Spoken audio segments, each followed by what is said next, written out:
Kronologi meninggalnya Perca, dirawat di Rumah Sakit Muhammad Husin, lahirkan bayi kembar 3 hari lalu negatif COVID. Perca Lianpuri, anak Gubernur Sumsel Hermanderu meninggal dunia pada Kamis 19 Agustus 2021 pukul 17.45 di Rumah Sakit Umum Pusat Muhammad Husin, Palembang. Kabar duka meninggalnya anak sulung Hermanderu ini pertama kali disampaikan Dr. Zen Ahmad, spesialis paru-paru Rumah Sakit Muhammad Husin, Palembang, dokter yang merawat Perca. Kronologis meninggalnya anggota DPR RI ini sejak dirawat hingga wafatnya secara resmi disampaikan pihak keluarga, dalam hal ini diwakili Sekda Sumsel Ahmad Najib. Kepada media, Ahmad Najib menyampaikan Perca Lianpuri mendapatkan perawatan intensif di rumah sakit sudah hampir 2 pekan karena terpapar COVID-19. Namun setelah mendapat perawatan, kondisi Perca Lianpuri membaik.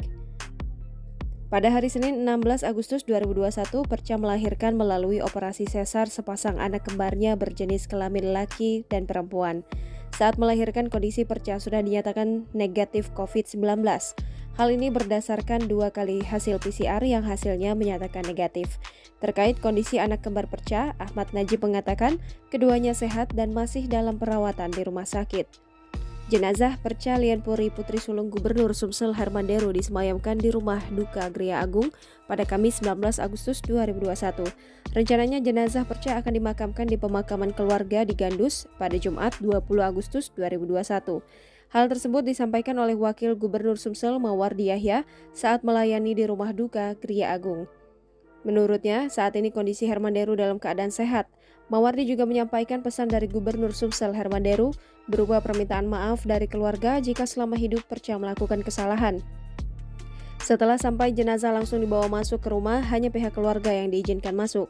Kondisi di Gria Agung terlihat sudah banyak yang melayat.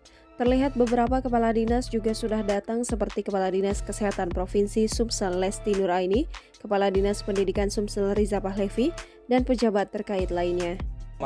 Di makam keluarga Gandus, pukul lebih kurang 11.30 antara jam 11 sebelum Jumat, dan berdasarkan hasil 2 hari di PCR beliau negatif. Jadi pemakaman insya Allah akan dilaksanakan secara umum. Selanjutnya kami sampaikan mewakili keluarga Bapak Gubernur, mohon doa semoga almarhumah ditempatkan di surga Allah Subhanahu wa taala. Diampuni dosa-dosanya, dan bagi keluarga yang ditinggalkan khususnya Bapak Gubernur, keluarga, suami Dr. Samsudin, dan putra anak kembar beliau yang sekarang dalam kondisi sehat. Kita berdoa semoga keluarga yang ditinggalkan diberikan kekuatan, ketabahan dalam menerima musibah ini.